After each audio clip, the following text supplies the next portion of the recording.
నా ప్రాణానికి ప్రాణమైన తెలుగు ప్రేక్షక దేవుళ్ళందరికీ నమస్కారం.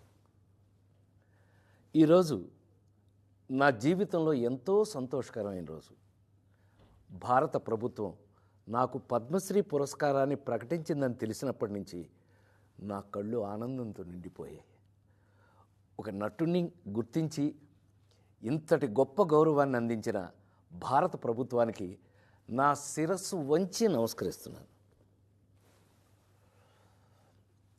అలాగే నా పేరుని ఈ పురస్కారానికి సిఫార్సు చేసిన ఆంధ్రప్రదేశ్ ప్రభుత్వానికి, పెద్దలందరికీ నా ప్రత్యేక కృతజ్ఞతలు. కానీ నిజం చెప్పాలంటే ఈ అవార్డు నాది కాదు, మీది.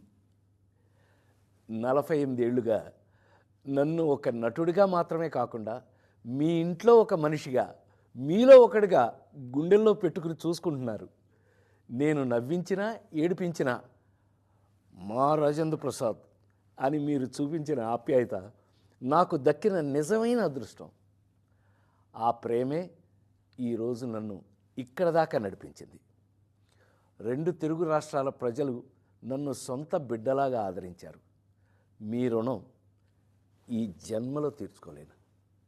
నాతో పాటు ఈ ఏడాది పద్మ పురస్కారాలు అందుకుంటున్న దేశంలోని మహానుభావులందరికీ నా శుభాకాంక్షలు తెలియజేస్తున్నాను.